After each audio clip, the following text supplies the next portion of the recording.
Hello my dear student, welcome to my channel. তো আগের ভিডিওতে আমরা প্রয়োগ নাম্বার 10 অবধি করেছিলাম। তো এই ভিডিওতে আমরা প্রয়োগ নাম্বার 11 থেকে শুরু করব।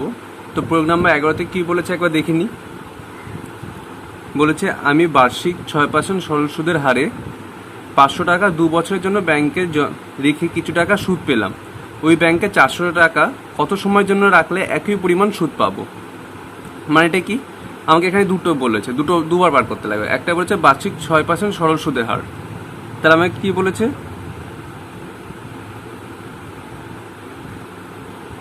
সুদের হার আমার কত? আর ইকুয়াল টু 6%।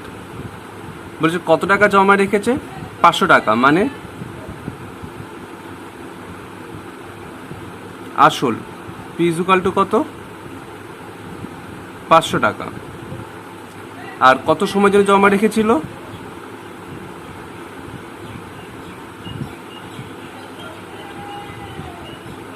2 বছর। জমা রেখে কত টাকা সুদ পাই? যত টাকা সুদ পেয়েছিল 400 টাকা জমা রেখে তত টাকাই সুদ পাবে। তাহলে এই ক্ষেত্রে আমি আগে সুদটা বার করি, কত টাকা সুদ পায়। তাহলে কি বলছে?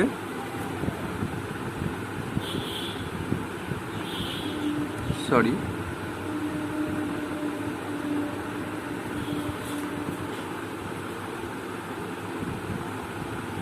মোট সুদ আই ইকুয়াল টু কি হয় আমরা জেনেছি, P T R by 100।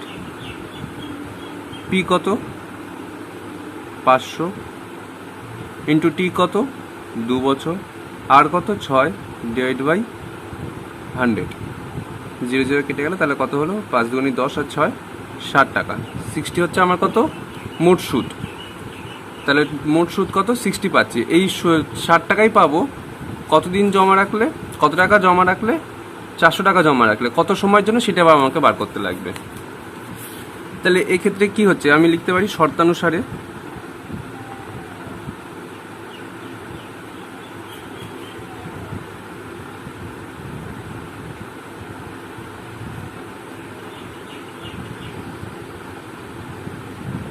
P এবার আমার কত হচ্ছে? 400। সময়টা আমি জানি না, টি আছে। আর কত? 6%ই বলেছে, ডিভাইড বাই 100 ইকুয়াল টু কত আমার? আই 60। তাহলে এবার আমাকে টিটা কত বার করতে লাগবে? তো এইদিকে কাটাকুটি হলো, পড়ে থাকলো। আর টি ইকুয়াল টু তাহলে কত গেল? এদিকে গুণ ছিল, দিয়ে গেলে কী হয়ে যাবে? ভাগ হয়ে যাবে। তাহলে 60 ডিভাইড বাই 6 ইন্টু 4। তাহলে কত হলো? 6 দিয়ে এটাকে কাটলে 10, আর 10কে 4 দিয়ে কাটলে টি ইকুয়াল টু 5/2, মানে 2 বছর আর 6 মাস। বোঝা গেল? তো এটা হলো আমার 11 কোশ্চেন অ্যান্সারটা। তাহলে কত সময়ের জন্য জমা রাখতে লাগবে আমাকে? 2 বছর 6 মাসের জন্য জমা রাখলে সেই একই পরিমাণ আমি সুদ পাবো। এই 60 টাকা সুদটা আমি 2 বছর 6 মাসের জন্য জমা রাখলে একই পাবো, 400 টাকা যদি আমার প্রিন্সিপাল হয়। তো এরপর চলে আসি 12 নম্বরে। 12টা কি বলেছে? আশা দেবী বার্ষিক 6% সরল সুদের হারে 4 বছরের জন্য ব্যাংকে কিছু টাকা রেখেছিলেন। তাহলে এক্ষেত্রে আমাকে কি বলেছে? সুদের হার বলেছে। লিখতে থাকি, যা যা বলেছে আমরা একে একে লিখতে থাকবো, দেখি কি বলে। সুদের হার আর ইকুয়াল টু কত? 6%। 4 বছরের জন্য রেখেছিল, তার মানে সময় টি কত? 4 বছর। কিছু টাকা রেখেছিল, কিছু টাকাটা কত আসলটা আমাকে বলেনি। এরপর কি বলেছে? ওই সময় পরে তিনি মোট এত টাকা সুদ পেলেন। তার মানে কত টাকা টোটাল পেয়েছে?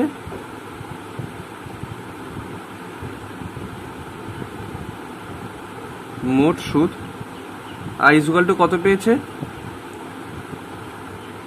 240 টাকা পেয়েছে। হিসাব করে দেখি কত টাকা ব্যাংকে রেখেছিলেন। তার মানে আমাকে কি জানতে চেয়েছে? আসল পি জানতে চেয়েছে কত টাকা, এই তাহলে আমার কাছে জানতে চেয়েছে। তাহলে আমরা সূত্র কি জেনেছি? আই ইজুকাল টু PTR/100, এই আমরা জেনেছি। তো এই ক্ষেত্রে আমাকে আই বলে দিয়েছে কত, তো এটাকে আমি পি ধরে নিচ্ছি। তো আই আমাকে কত বলে দিয়েছে 240 ইজুকাল টু পি আমি জানি না, পিটা পি রাখলাম, ইন্টু এখানে অর দিয়ে, মানে বাংলায় লিখতে গেলে বাংলায় বা দিয়ে লিখতে লাগবে। টি আমি জানি, টি আমাকে বলছে কত 4 বছর, আর আমাকে কত বলছে 6% /100, এই আছে। এবার আমি পিটাকে এক সাইডে রাখবো, বাকি সংখ্যাগুলো একদিকে নিয়ে যাবো আমার সুবিধার জন্য। তাহলে অর দিয়ে আমি কি করছি, 100টা এদিকে ভাগ ছিল, এদিকে গেলে কি হবে গুণ হয়ে যাবে, তার মানে 240 ইন্টু 100, আর এদিকে কত পি ইন্টু 4 6 24, এই আছে। এরপর কি করছি 240 ইন্টু 100 /24, কারণ এদিকে গুণ ছিল, এদিকে আসলে কি হবে ভাগ হয়ে যাবে, ইজুকাল টু পি। তাহলে এই 24 যেটাকে কাটলে কত হলো 10, তাহলে আমি লিখতে পারি পি ইজুকাল টু 10 ইন্টু 100 কত হলো 1000। তাহলে আমার আসল কত, পি ইজুকাল টু কত পেলাম 1000, এটা হলো আমার তাহলে অ্যান্সার। 12টা তাহলে হয়ে গেল। এরপর আসি 13টাতে। 13টা কিছুই নেই, সেম, শুধু আমাকে শুধু আসলগুলো বার করতে লাগবে। 13টাতে আমাকে কি কি বলে দিয়েছে,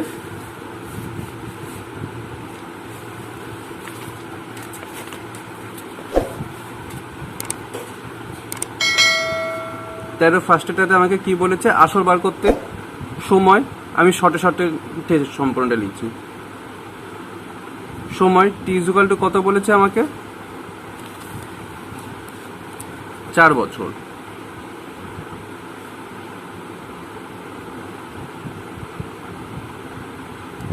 বার্ষিক সরল সুদের হার কত বলেছে আমাকে,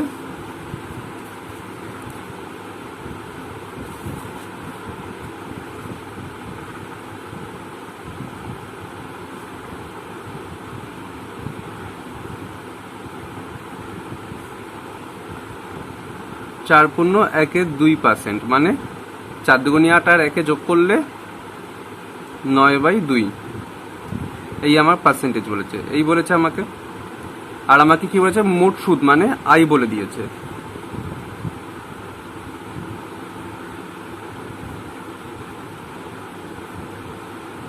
আই আমাকে কত বলেছে 72। আমাকে কি জানতে চেয়েছে, আসল জানতে চেয়েছে।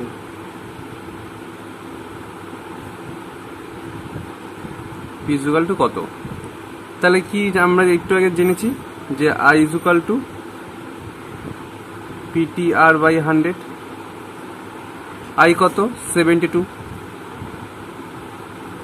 ইজুকাল টু পি জানি না, পি রাখলাম, ইন্টু টি আমাকে বলেছে 4 বছর, ইন্টু আর বলেছে 9/2 ইন্টু 100, এই বলেছে। এবার আমি একবারে করে দিচ্ছি, স্টেপ জাম্প করছি, একটু বুঝে নেবে সবাই।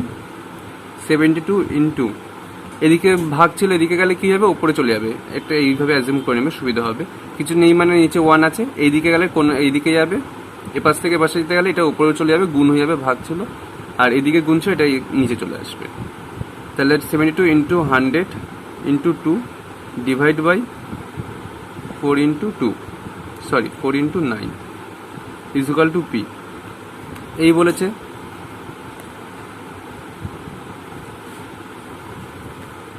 এরপর আমাকে পি বার করতে হলে কি দেখছি,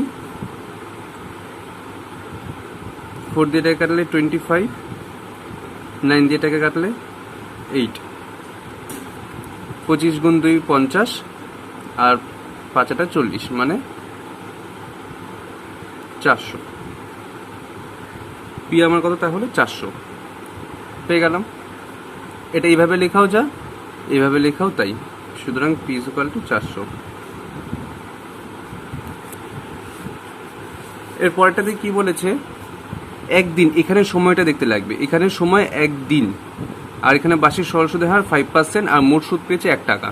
এটা একটু ভালো মতো দেখবে, এটা ইম্পর্টেন্ট আছে, আমি সাইড দিয়ে দেখিয়ে দিচ্ছি।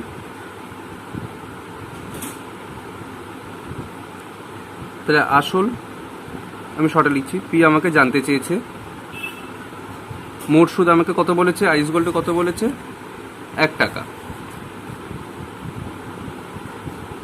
টি আমাকে কত বলেছে 1 ডে। এটাকে যদি আমি ইয়ারে কনভার্ট করতে তাহলে আমরা কি বলেছি, এর আগের ভিডিওতে আমরা দেখেছিলাম যে যদি আমি টোটাল করতে, যেরকম আমাদের মার্কশিটে টোটাল নাম্বার দেয় কি না, টোটালটাকে নিচে লেখে ধরা যাক 50-এ আমি 45 পেয়েছি, যতটা পেয়েছি সেটা 45টাকে উপরে আর টোটালটাকে নিচে লেখে। ঠিক সেমভাবে এখানে আমি ডেটাকে যদি আমি ইয়ারে কনভার্ট করতে চাই, কত দিনে 1 বছর হয় 365 দিনে, তাই নিচে 365টা লিখবো আর উপরে 1 ডে লিখবো। তাহলে এটা আমার কি হলো, ইয়ারে কনভার্ট হলো। আর আমার আর কত বলেছে 5% বলে দিয়েছে। তাহলে I is equal to PTR by 100। তাহলে আই আমার কত 1, 1 ইজ ইকুয়াল টু পি আমাকে জানতে চেয়েছে, পি রাখলাম, ইন্টু টি আমার কত 1/365 ইন্টু আর কত 5 ডিভাইড বাই 100 এই জানতে চেয়েছে। তাহলে আবার সেম ভাবে কি করব, এই সবগুলোকে ওই পাশে নিয়ে চলে যাব। তাহলে কি হলো 100 ইন্টু 365 ডিভাইড বাই 5 ইন্টু 1 কি হলো 5 হলো, ইজ ইকুয়াল টু পি। এই আছে। এবার আমার পি দেখতে গেলে কত হচ্ছে, 5 দিয়ে এটাকে কাটলে 5 7 35 73। তাহলে পি ইজ ইকুয়াল টু কত 7300।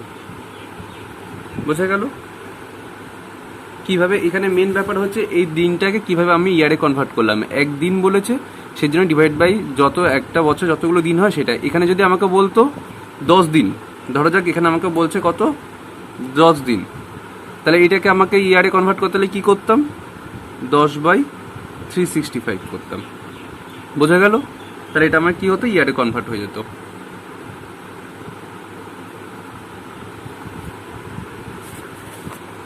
এরপর 14 নম্বর অঙ্কে চলে আসি।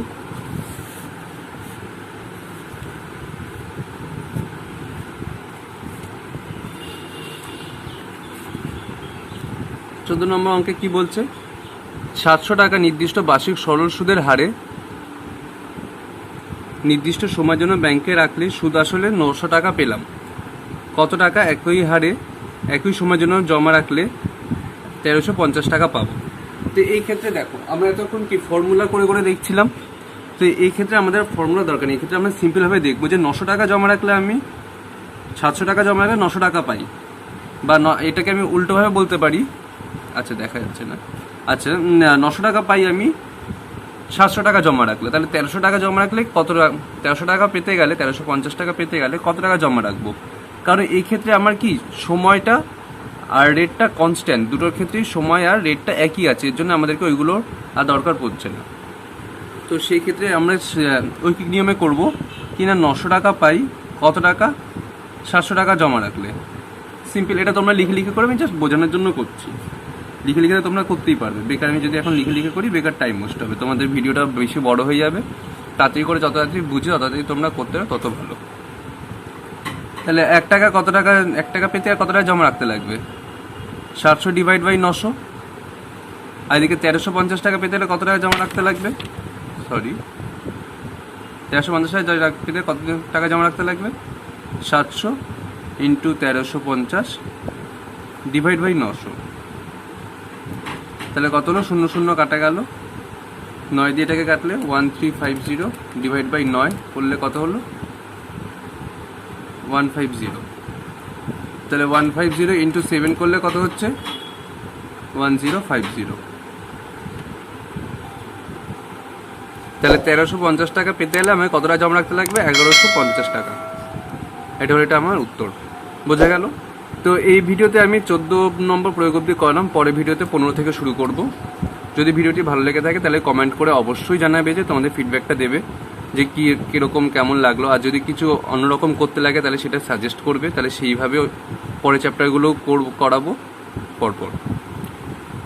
আর যদি পরবর্তী ভিডিও আপডেট পেতে চ্যানেলটিকে সাবস্ক্রাইব করুন এবং পাশে থাকা বেল আইকনটিকে প্রেস করুন। Thank you.